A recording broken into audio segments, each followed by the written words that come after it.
Hello, everyone. Welcome to our first webinar launching our new educational series called FSHD University. We had such an amazing response to our Sequester Camp program and to our virtual Connect Classroom conference 2 weekends ago that we wanted to keep this momentum and learning going.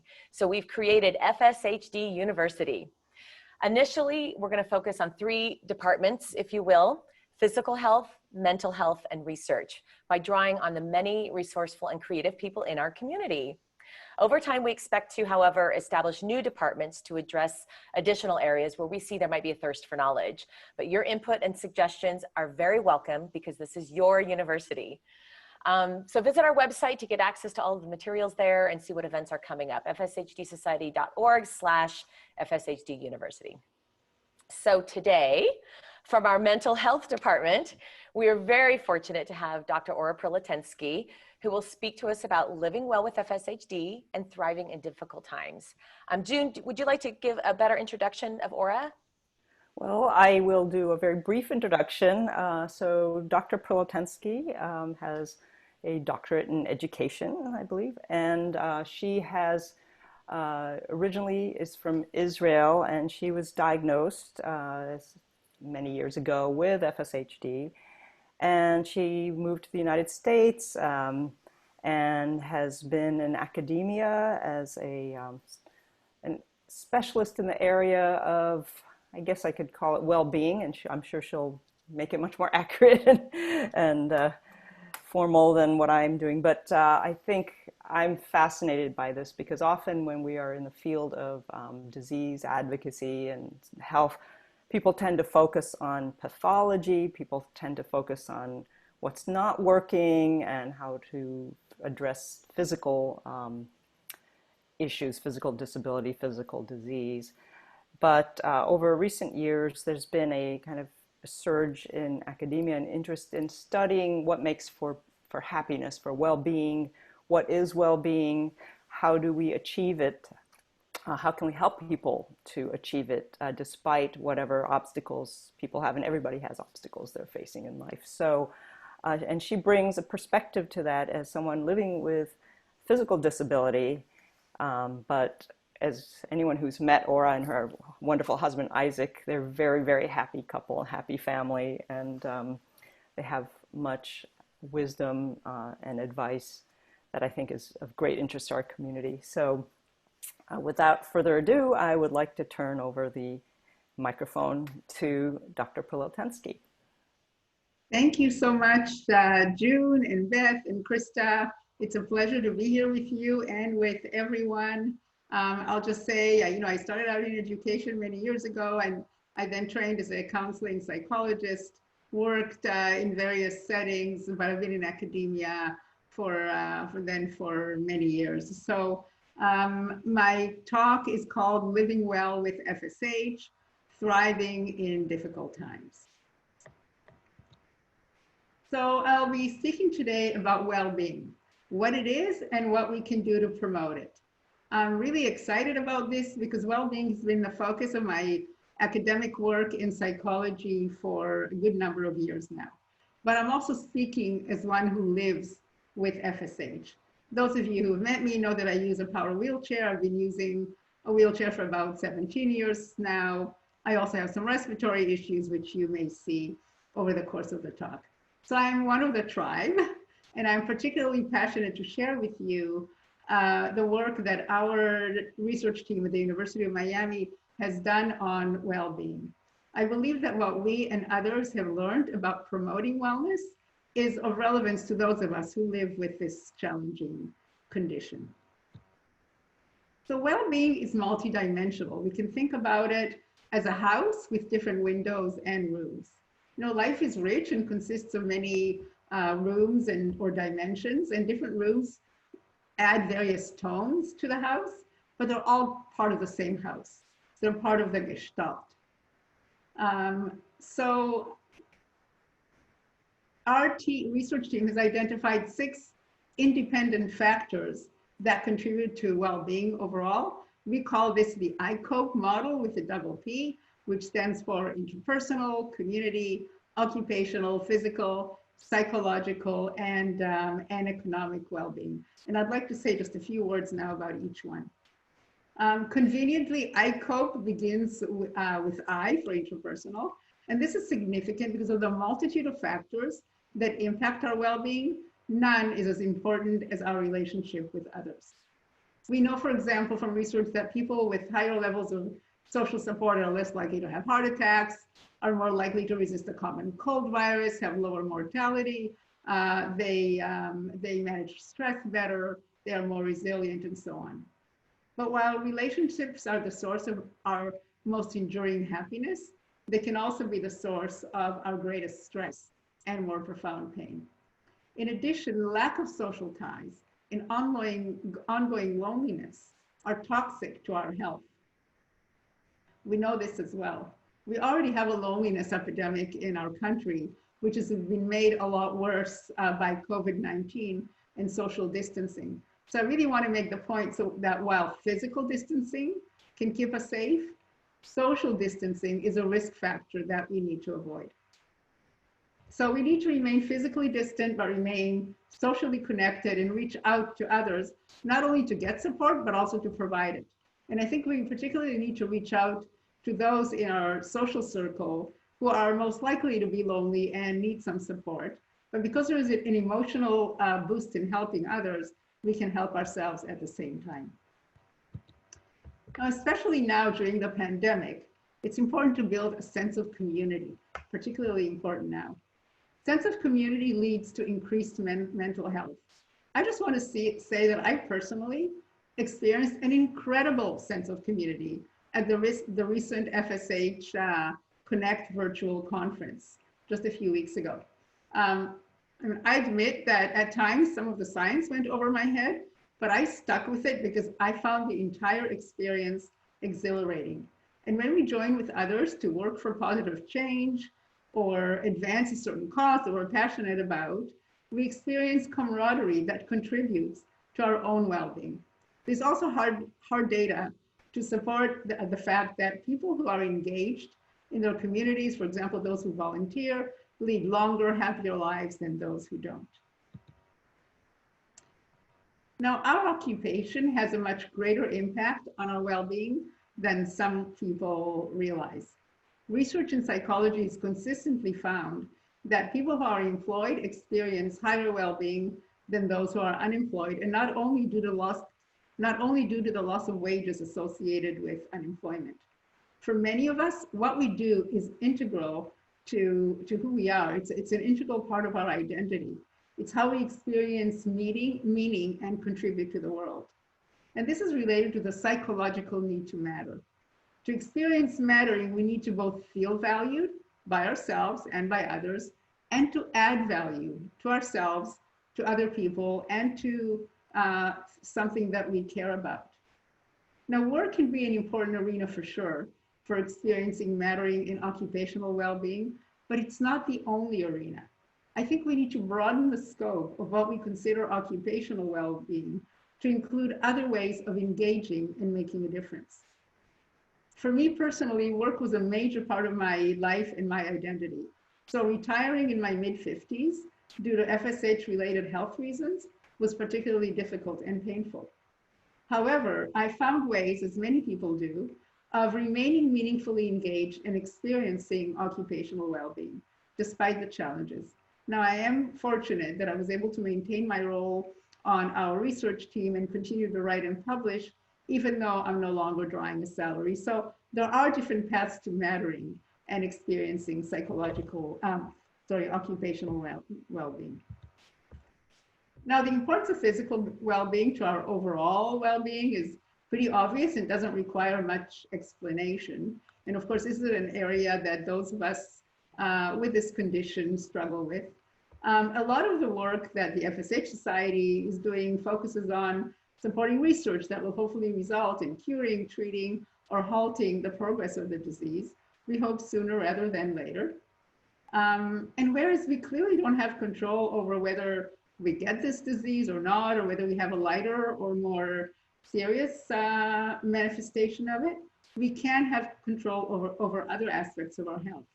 So we can lead a healthy lifestyle, right? That includes a nutritious diet, good sleep hygiene, and whatever physical exercise works for our particular situation. And there's plenty of research on the impact of these factors on our health and well-being. I just want to share here that my husband Isaac and I have been eating a low-fat, primarily plant-based diet for many years. But whereas he has always exercised on a daily basis, I went for years without exercise because I was convinced that there's really nothing I can do given my severe form of FSH. Now, I admit that I was needlessly stubborn. And this year, with the help of a skilled physiotherapist who actually came to my home, I discovered just how stubborn I'd really been. So now I actually exercise regularly on our balcony, standing while holding onto the rail and moving my limbs. And this really has alleviated my lower back pain somewhat, and it has actually substantially alleviated the pain in my scapulas, not to mention the positive impact on my mood. So my conclusion is, at least where I'm concerned, that perhaps you can teach an old dog new tricks, so that you understand the image there. Okay, I'm moving on to psychological well-being. Now, earlier I mentioned the importance of our relationships to our overall well-being, but we can't really have a healthy and fulfilling relationship with others without having a healthy relationship with ourselves. This includes accepting ourselves and our reality, coping with stress, managing thoughts and feelings, including those that we would rather not have, and acting in ways that are consistent with our goals and advance our well-being rather than impede it. Now, I just really want to make the point here that disability and well-being can coexist. They are not mutually exclusive. People can live with physical, sensory, mental impairments and still live a life that's meaningful, fulfilling, and enjoyable. Now, I want to make it really clear. I am not minimizing the struggles and challenges that many of us face. I live them, but I nonetheless believe that it's possible to live a good life with a disability and that happiness and well-being is everyone's birthright. Well-being is supported by opportunities to use our strengths, grow our skills, and accomplish chosen goals. It's nurtured by supportive and constructive relationships with others, where we contribute to their lives and they contribute to ours. Well-being is advanced in communities that value all members and provide opportunities for everyone to participate. Now, there is absolutely no doubt that FSH presents not only physical challenges, but also psychological challenges, right? We know that. The pain, fatigue, progressive mobility impairment, lack of predictability is not only physically, but also psychologically taxing. At the same time, we should not underestimate the human capacity, our capacity for resilience. Resilience is about healthy adaptation or even growth in the face of adversity. We should think about resilience not as a trait that some lucky people have, but as something that we can develop and work on. Now, does this mean that we can feel strong and resilient all the time? Of course not. So of course that pain and suffering and struggle and that's all part of life. But we don't need to think about resilience in psychological well-being in black or white terms. We can have sadness and joy, adversity and resilience, suffering and thriving. It's not one or the other. Now, I've always resonated with the Serenity prayer, so I think it applies to many situations, also to life with our condition. Grant me the serenity to accept the things I cannot change, the courage to change the things I can, and the wisdom to know the difference. Okay, the last letter in our ICOPE acronym is economic well-being. Of course, economic well-being is not a state of mind. Money is indeed essential for basic needs, and having a disability like FSH means that we spend money on things that other people take for granted, like modified homes and vans and attendant care and so on. But it is also true that, of course, money isn't everything. And generally, the research shows that beyond a certain threshold, where people are financially comfortable, making more money does not add much happiness to life. Of course, it can make an even bigger difference when you live with a condition such as ours, where more resources can translate into more freedom. But I think the point still holds.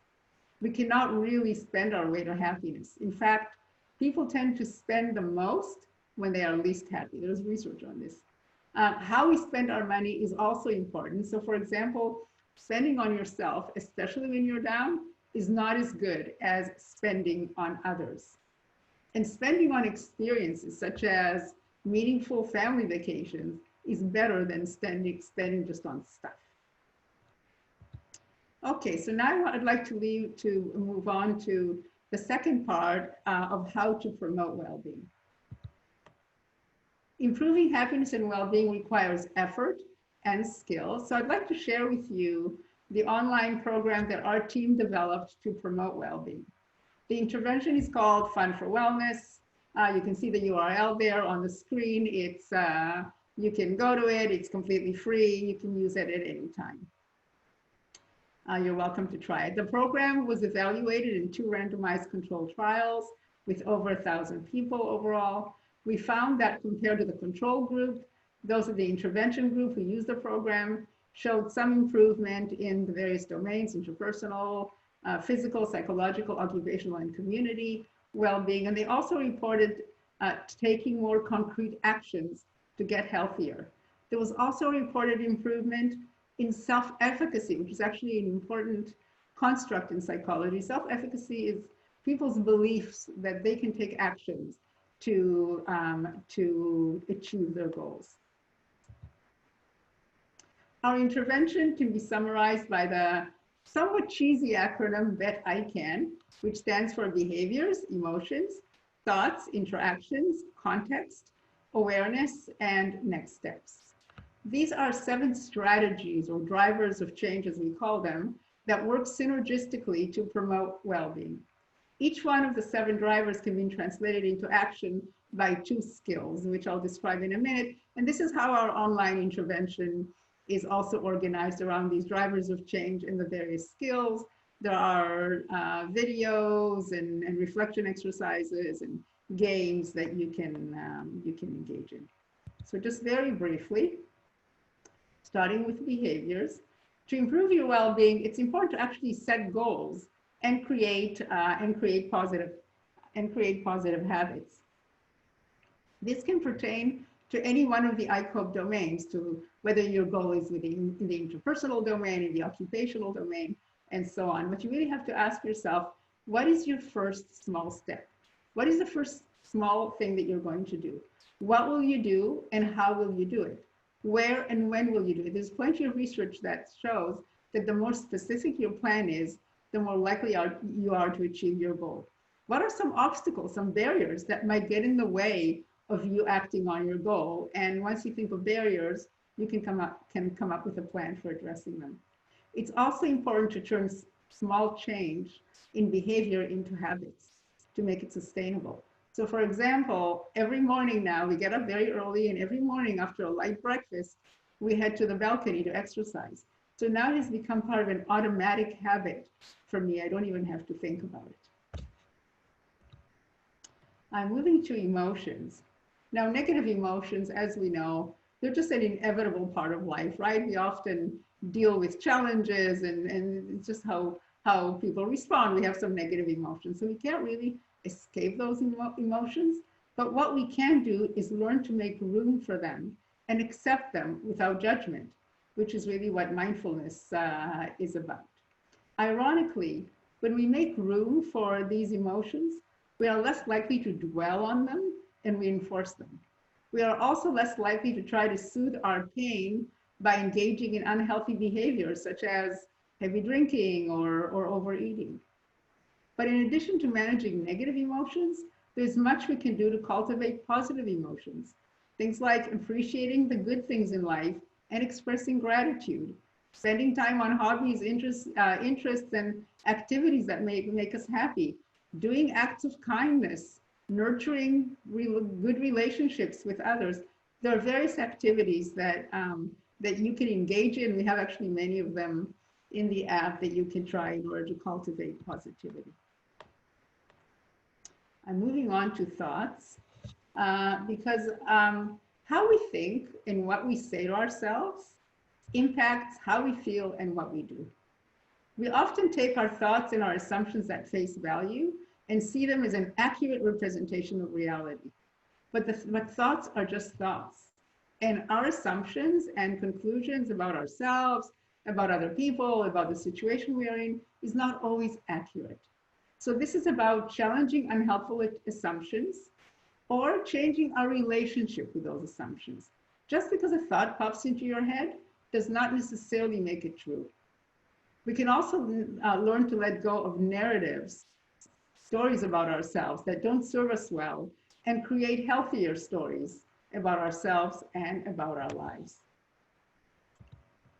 Connect and communicate is about how to build positive relationships, manage conflict in a constructive manner, and improve interpersonal communication. Because our relationships with others is so important to our well-being, we need to invest in those relationships. You don't need muscles to provide emotional support to a friend who needs someone to talk to and a symbolic shoulder to lean on. You need to exercise the muscle of listening non-judgmentally and avoid the temptation to give premature advice.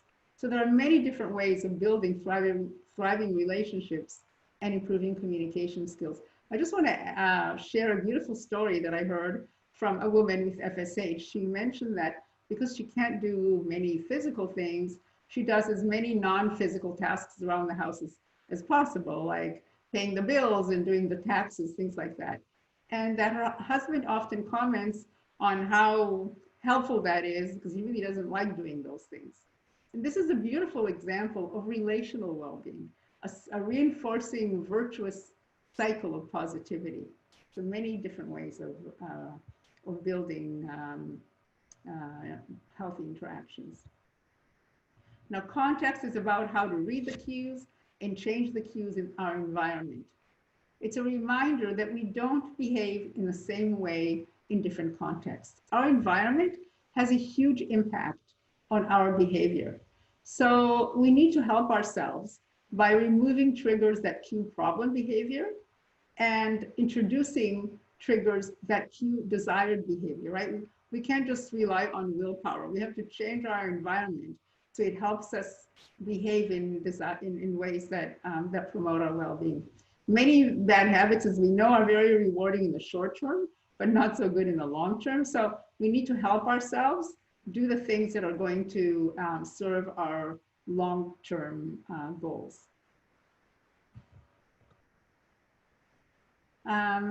Awareness is about knowing yourself and knowing the issue. First of all, knowing ourselves, among other things, it's about knowing our hot buttons. We all have hot buttons. What are your weaknesses and your typical reactions to stress? Once you reflect and learn about them, you're in a better position to be able to manage them. But you also need to know the issue you're dealing with. So for example, if you're trying to improve your diet, don't bring junk food into the house. But I want to use this opportunity to also say that I think knowing the issue also applies to how we think about and respond to FSH. I believe there are different solutions that we need to consider, in addition, not instead of, finding a treatment or cure. When a ground employee at the airport asked my husband, can she walk to her seat or does she need an aisle chair? This does not require a cure for FSH. It requires feedback to the airline and a commitment that they will do a better job of training their workers to speak to the person directly, not to that person's partner. When someone faces discrimination in hiring due to FSH, that requires a legal rather than a medical response. And if someone decides not to go to a social gathering because she doesn't want people to notice her worsening symptoms, that too can be addressed, even though we don't yet have a cure. I believe we can walk and chew gum at the same time, or in my case, roll and chew gum at the same time. We can continue to support efforts to find a cure or treatment for FSH, while also employing other strategies to improve the quality of our lives. And finally, next steps is about making a plan, using all the strategies at our disposal, and making sure that it is sustainable and we can stick with it. just a reminder that any journey of 1,000 miles always begins with a single step. And just in case, if you have an interest, I put here, these are books that we published on well-being. Isaac published the first one, The Laughing Guide to Wellbeing, in 2015, and then we co-authored 2 others that were published, I believe, in last year on strategies to promote well-being. It's called The Laughing Guide because it's a combination of humor and science. Isaac does all the humor, and we share the science. And that's it. Thank you so much. I'll stop sharing screen. Fantastic. Okay. Thank you. Thank you so much. Thank you. So let's see. I'm going to.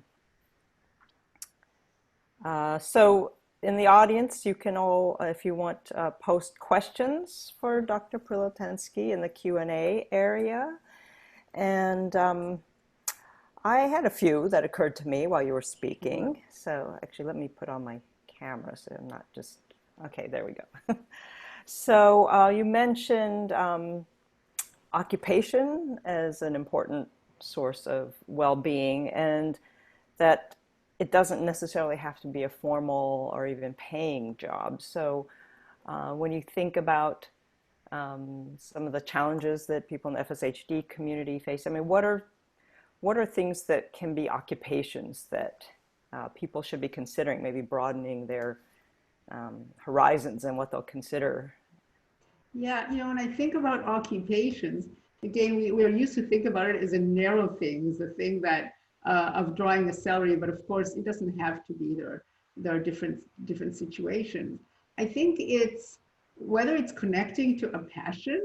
Some people are artists and they love doing art, or they love doing music or chess. My son is a big chess person. That's his passion in life. And or it can be something that they do that they contribute to the life of others. So for me, was continuing to write, even though I actually, by the way, can no longer physically type, but I dictate. I don't like it as much, but that's my one way of continuing to do that. So I think it's, and today more and more, I think this whole period of COVID-19 has only reinforced the possibilities that we have to sometimes remain engaged, even from home, if we have greater limitations because of FSH, as some of us do. So I think it's more about connecting to what are your passions, what are your values and passions, and what is really important to you, and how can you continue to engage in that despite the challenges. Great, thank you. We have a question here from Jessie. She says, becoming involved in the disability community and participating in disability justice has positively impacted my well-being. How do you feel about disability identity? And what does it look like to have a healthy disability identity? Well, that's an incredible question, which I'm sure, Jessie, that I can't quite do it justice to that question of disability identity. I will just say that, like Jessie, I think it was in my mid-30s when I was actually doing my doctoral work, was on the combination of motherhood and disability.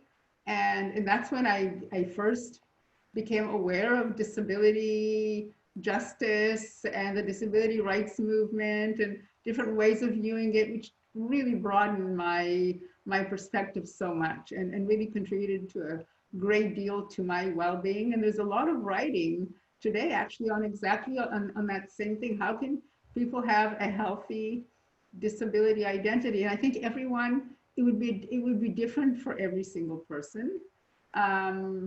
For me, part of having a healthy identity is in general, and certainly one that comfortably incorporates my situation as a woman with a severe physical disability. So it's still being active and engaged. It's also speaking out and writing about disability rights. It's about challenging oppressive practices where I see them, and feeling, I think, as good as we can about who we are as people, not feeling that having this makes you any less of a person. I think that's a big part of it, because there is such a thing, such a term as internalized oppression, that sometimes people internalize messages that they get from others, or they see around them, or all kinds of disparaging attitudes, and they just kind of begin to feel bad about themselves. But I think there are ways of resisting that, and usually it's people working with others to really to support some cause, and I think fight for justice. Great, thank you. Here's a question from Darlene. Do you have any advice regarding achieving wellness yourself as a person who has FSHD while being there to support my 2 children who also have FSHD and actually are affected even more severely? Yeah, I think that's Darlene. I think that's a really important issue that you raise, and I think it's one that many people in our community face, because our condition is an inherited one, right? It's one that we share with our families, and there are no magic. There's really no magic wand, right? It's not that there's something magical that we can do that would make it all okay and easy, and there are no simple solutions.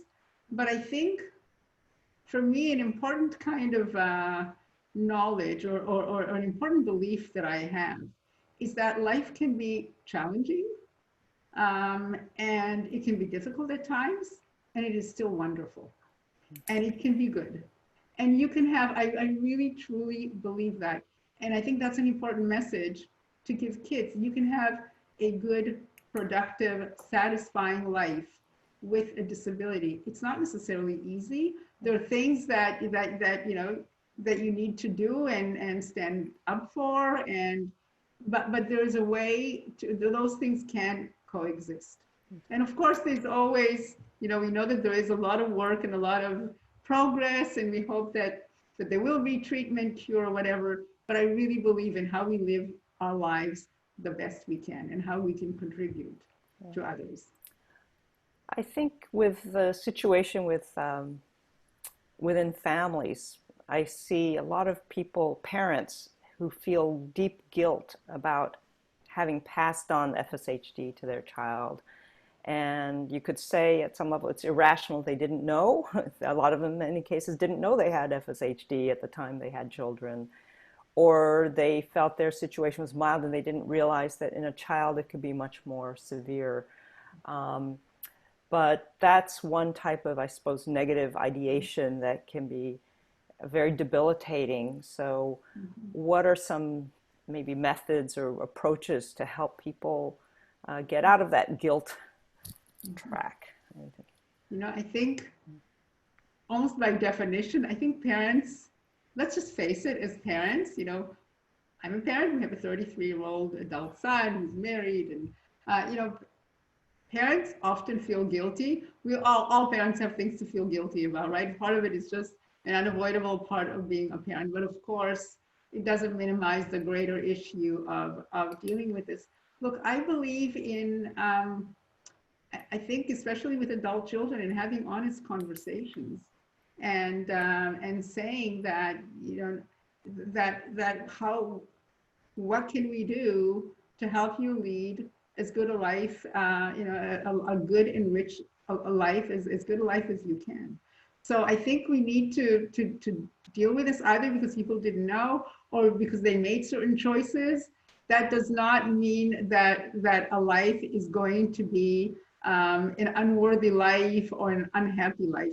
And as we know, let's face it, there are many people who do not have any kinds of physical impairments, who have all kinds of issues and struggle in life, right? It's not like that's a panacea for happiness and wellness because you don't have this condition. So I think having honest discussions in families, being loving and supportive, and giving room for grieving and pain, I think that's really, really important. I think it's not about, just look on the bright side of things. I'm certainly not suggesting that.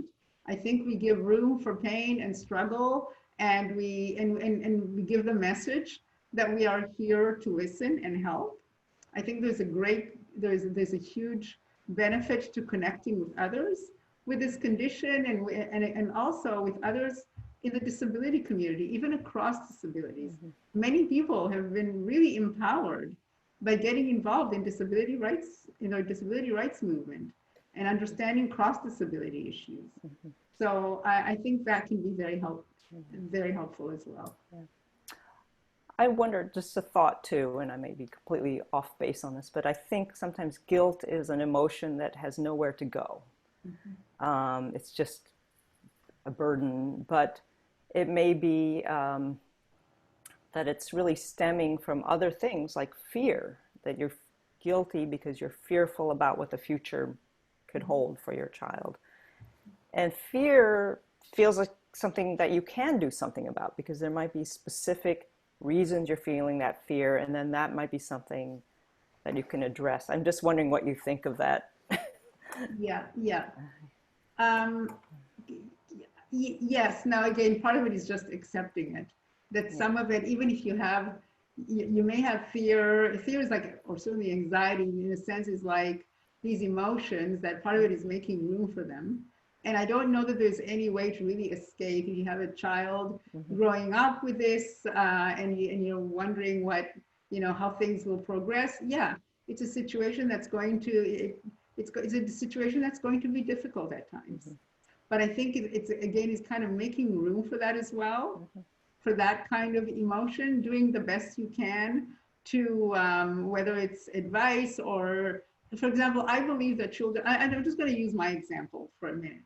I went through, I started to have symptoms probably at age 12, maybe even earlier. I was diagnosed at age 18. But I really believe, I had no idea. And I think that in my family, I don't really believe that no one knew, because there were similarities there, but I believe that people didn't want to know. And I think it would have helped me at a younger age had I known that those are the reason why I was so bad in gym classes, why I couldn't do things that other kids could do, why I think it would have prevented many stomach aches before gym classes. I think I would have been a better math student had I not worried about, oh my gosh, it's going to be gym again. And why am I such a loser at this? So I think having, if I had a reason, I think it would have been easier for me. So I think sometimes, because I've heard of that as well, as parents wanting to protect their kids and saying, well, we don't really need to talk about it. We want them to have a normal childhood, but let's think about what this means. Like, how do we sometimes have to be bold also to have conversations with kids and with young adults, and to think about, what can you do realistically, what are some other ways of that you have to work around things. So I think that's something that we also need to address. Yeah, great. You mentioned resilience as something that maybe people think of as an innate property. You either have it or you don't, but you mentioned it's something that you can actually strengthen. How do you strengthen that resilience muscle? Yeah, resilience is really fascinating, because for many years in psychology, it was seen as one of those, people, those lucky few, plucky individuals who managed to thrive in the face of adversity, whereas most people would flounder. But we actually know that that's not true.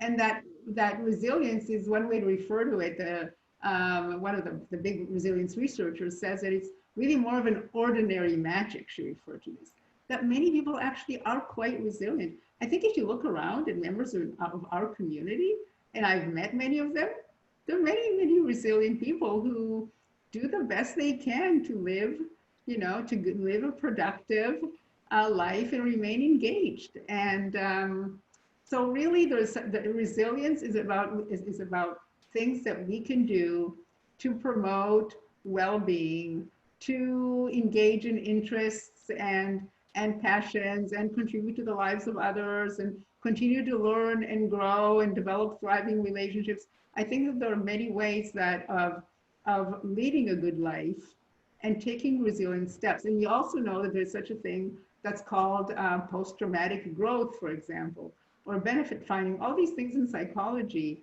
I think that they now have names to them, but that help us think a little differently about the situation we are in.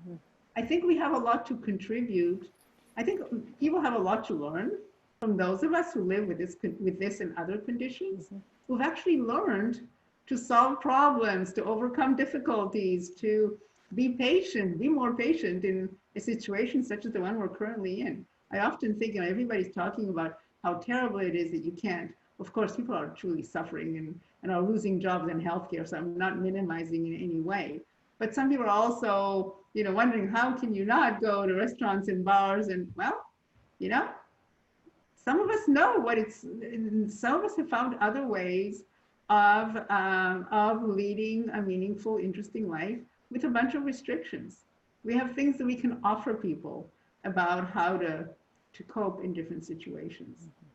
So. Great, thank you. Here's a question from David Younger. Or comment, are you familiar with Kristen Neff and Chris Germer's work on self-compassion? They have an 8-week course similar to the mindfulness-based stress reduction course. And more, I have been feeling how important it is to focus on self-compassion, given everything we tend to internalize along the way, like what you said about the gym class, for example. And she says, great talk, Ora.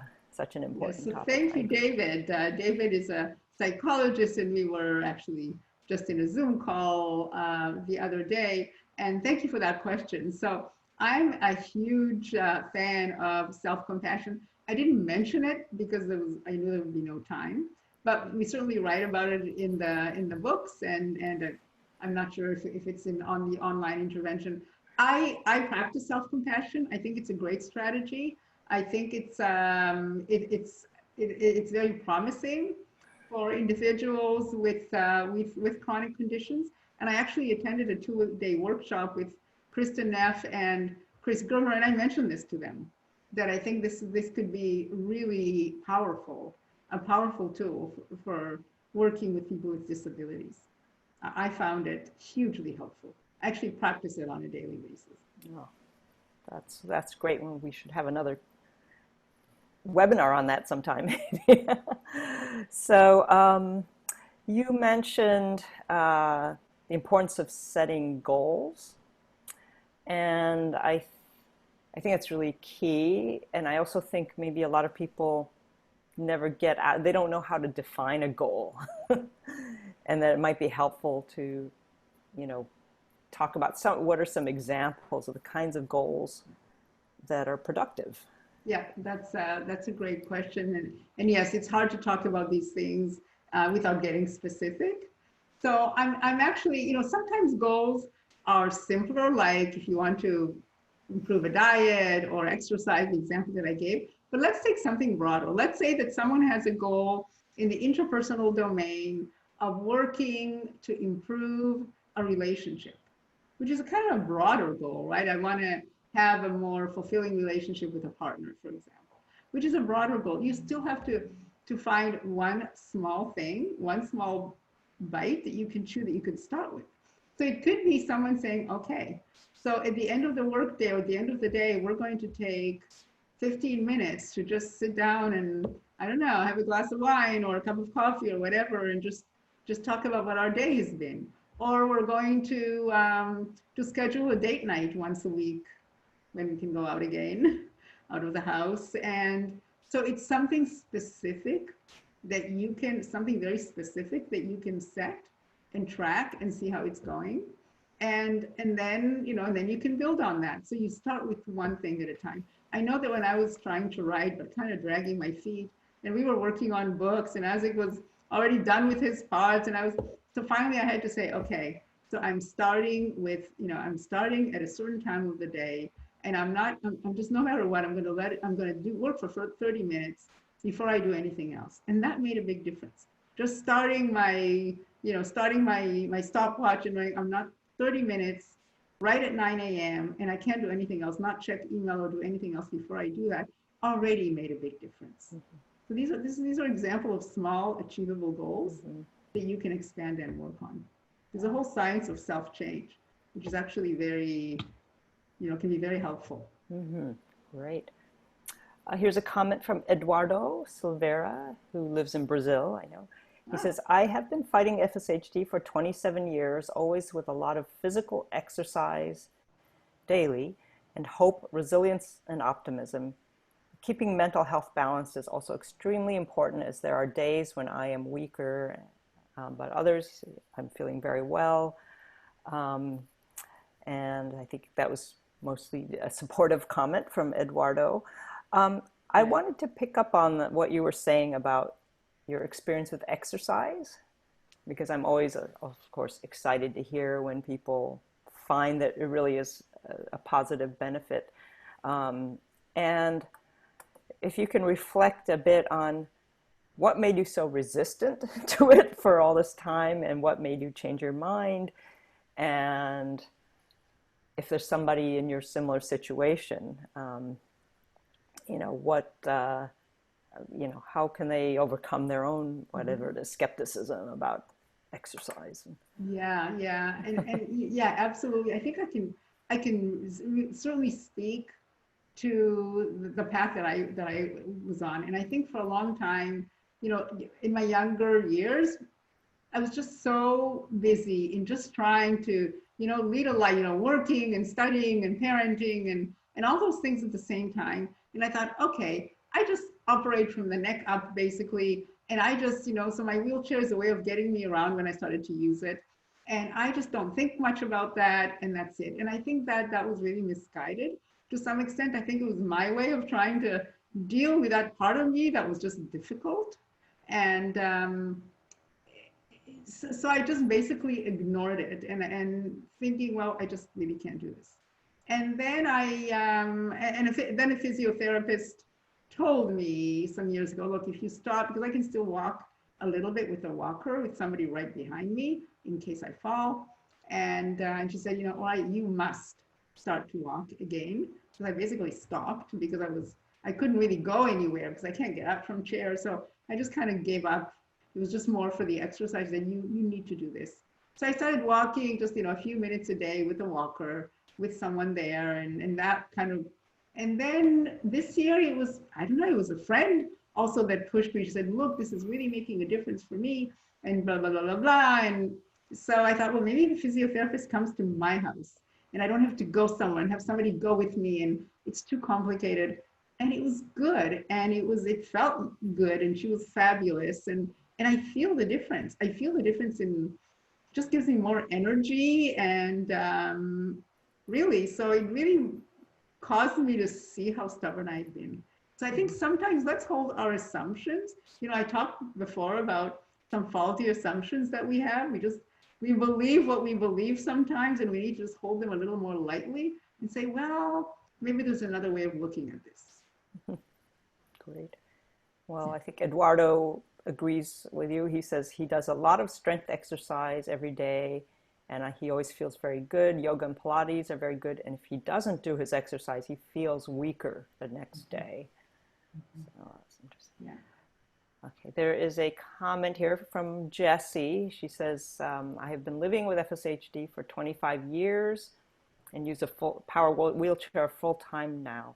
The financial burden of disability definitely has the most impact on my well-being these days. A power wheelchair costs $20,000, accessible vehicle is $60,000, a fully accessible home is over $400,000.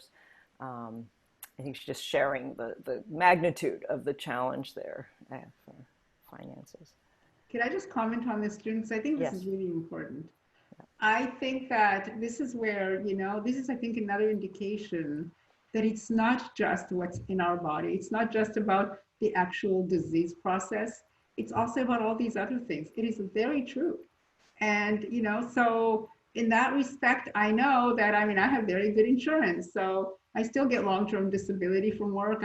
My wheelchair is fully covered. I have all these benefits. We have an accessible van and an accessible home, and all this makes a big difference. Absolutely. But it's also true that there are ways to try and, and contact legislators and fight for certain things. Like, for example, assistance in the community. So rather than people who actually need assistance with daily chores, to be able to get that in the community so that people can stay in their homes rather than, go to nursing facilities and so on. So yeah, I absolutely agree with Jessie that that is a big component. We can't underestimate that, for sure. Yeah. And I think what she was saying before about how important it was for her to join disability advocacy is that you are doing something about it, and with a larger group of people and having a bigger impact. So I think that's all very important. Well, I think we are out of questions at the moment, and we are also near the end of our hour. So I want to thank you so much for this wonderful talk. It has been recorded, so if that's okay with you, we will post it on our YouTube channel. And with that, I would like to bring back Beth to make some announcements. So thank you so much. Thank you so much. It's a pleasure. Thank you, Ora. I just want to share and reiterate a comment that Alan left us in the chat. He said, fantastic talk, Ora. So positive and encompassing. Thank you so much. So I reiterate what he says there. And to everyone, thank you for attending our FSHD University webinar today. And of course, very special thank you to Dr. Ora Prilleltensky. I always have a hard time with your last name, Ora. So do I. You just gave us so much excellent, helpful information, such insight, and for taking the time out of your day to be with us today. So thank you so much. It's a pleasure. We appreciate you. Thank you so much. Everyone, our next webinar is Thursday, August the 20th at the same time. Our guest speaker is Dr. Anthony Romeo. He's a leading orthopedic surgeon in New York, and he's going to talk about the scapular stabilization surgery that he performs. And don't forget, on Wednesday evenings, our infamous radio show host, Tim Hollenbach, is live streaming on Facebook and welcomes participation from everyone in our community. As a matter of fact, next Wednesday, Dr. Prilleltensky will be joining Tim, so be sure to tune in. Check our website for other upcoming FSHD University events and watch your email as well. There's also lots of wonderful links on the FSHD University page. And actually, I'm going to post a link to the page in our chat so everyone has it. Get that out there. So there's a whole library of educational material there. So be sure to visit us on our website. And that's it. Again, thank you so much, everyone, for joining us today. And we will see you next time. Bye-bye. Thank you. Bye.